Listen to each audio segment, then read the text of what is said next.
नमस्कार। जयपुर से मैं अनिल शर्मा बोल रहा हूँ साहब। देश के राष्ट्रपति, प्रधानमंत्री, सुप्रीम कोर्ट के मुख्य न्यायाधीश और राज्य के मुख्य न्यायाधीश और सभी राज्यपालों से अर्थात संवैधानिक पदों पर बैठे आप लोगों से एक विनम्र विनती कर रहा हूँ साहब। वैसे तो आप लोग पढ़े लिखे हैं साहब, मैं क्या बताऊंगा आपको, आप तो सारे समझदार हैं। पर पता नहीं क्यों साहब इस कोरोना ने आपकी समझ को भी कहीं कहीं खत्म कर दिया, या फिर आप इस राष्ट्र के इन पदों के लायक नहीं है साहब। हाँ, बहुत कड़वी बात कह रहा हूँ साहब, सोच समझ के कह रहा हूँ। इन पदों के लायक नहीं है साहब। आपको दिखाई नहीं देता साहब क्या हो रहा है? इस कोरोना की महामारी में सारी परेशानी के बावजूद बहुत सारे वर्ग ऐसे हैं जिनका आज भी लॉकडाउन लगा हुआ है। उनमें से एक हम स्कूल वाले। सरकारी स्कूल के टीचर्स को पूरा वेतन मिल रहा है साहब, उनके लिए 2 साल लॉकडाउन के 2 साल लॉकडाउन लगे तो फर्क नहीं पड़ता साहब। सरकारी कर्मचारी के भी कोई फर्क नहीं पड़ता साहब।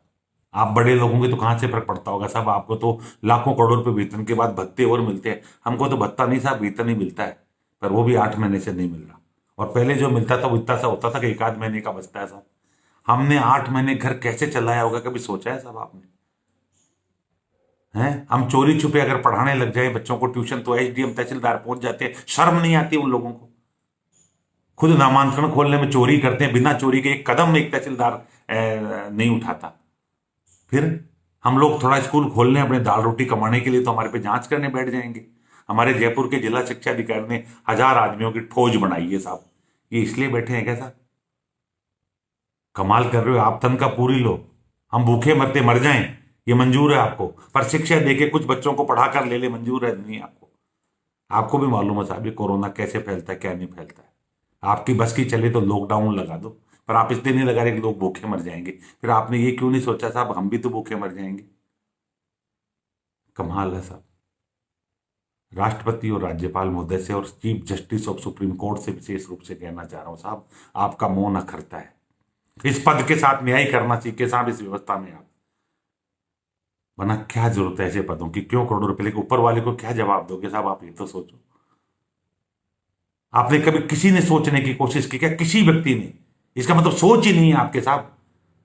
आप दोष देते हो, ये कठोर शब्द यूज कर रहा हूं, मैं मानता हूं मुझे सजा हो सकती है, पर परवाह नहीं है साहब। अगर किसी को आईना दिखाने से मुझे सजा मिलती है तो मंजूर है मुझे, पर कम से कम मुझे बोलने का हक लोकतंत्र ने दिया है। पर आप तो लोकतंत्र को खा चुके हो साहब। काय का लोकतंत्र है? कोर्ट में कोई फैसला लगाए, हमने एक केस लगाया था किसी लाचारी का साहब, 1 1.5 साल की तारीख मिली है। धन्य हो साहब, 1.5 साल बहुत अच्छा है साहब। आपको हजारों एप्लीकेशन देते हैं, हमारे राजस्थान के राज्यपाल महोदय से 5 6 बार एप्लीकेशन दी कि कोरोना हो जाएगा। धन्यवाद साहब। क्या करेंगे साहब आप रहकर? हो जाने दो कोरोना आपको, क्या फर्क पड़ता है साहब? हमको कोरोना हो रहा तो फर्क नहीं पड़ता ना आपको? इस लोकतंत्र में तो नौकर है ना साहब आप हमारे, जनता के कहते हैं। आप हमारे सेवक हैं, हम हमारे कर्मचारी हैं। क्या हुआ साहब, कर्मचारी को कोरोना हो जाए? नहीं होना चाहिए ना, मालिक को हो जाए कोरोना। धन्यवाद साहब।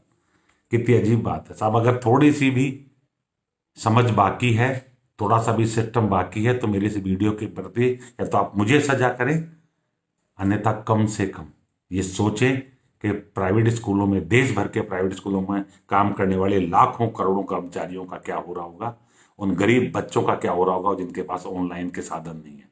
खोलो साहब, कोई फर्क नहीं पड़ता। मरेंगे मिलके मर लेंगे साहब, हम तो भूखे वैसे भी मरने हैं। ये कोरोना किसी घर में गांव में नहीं रहता। और आपने एक चीज और देखी होगी साहब, ये बड़े बड़े लोगों को होता है कोरोना, गरीबों को थोड़ा कम हो रहा है। मैंने तो किसी गरीब का अखबार में नहीं पढ़ा, या तो फिर आप छापते नहीं होंगे, बाकी नहीं पढ़ा साहब। क्यों नहीं होता? कि मेहनत कश लोग के कहां से होगा साहब? ये तो उन लोगों के होता है जो एसी में बैठ के दूसरे की कमाई खाते हैं। और होना भी चाहिए, भगवान करे उन सबको कोरोना हो जाए, कलश कटे साहब इस झगड़े का। साला जो होगा जो देखा जाएगा। सोचिएगा साहब इन प्राइवेट स्कूलों का क्या हो रहा है। कोई तो आदमी बाहर निकल कर आए, कोई तो विधायक हो, लाखों करोड़ों 547 45 सांसद हो, लाखों विधायक हो, एक को भी शर्म नहीं आई आपको कि 6 महीने में क्या हो रहा होगा? अरे आप इतना खाते हो, छोड़ दो अपने वेतन का कुछ हिस्सा थोड़ा सा इन प्राइवेट स्कूल के टीचर्स और इन कर्मचारियों को दो, गरीब को, ताकि इनका घर का निवाला भी चले। कमाल है साहब। जो सजा कर सको, मेरा वीडियो मौजूद है। मेरा नाम अनिल शर्मा है, जयपुर मानसरोवर का रहने वाला हूं। दिल खोल के करो, कोई फर्क नहीं पड़ता साहब। आपकी सजा से अगर शहीद भी हो जाऊंगा तो गर्व होगा कि अपने देश के लिए मरा हूं, कम से कम देश का खा के नहीं मरा। जय हिंद, जय भारत।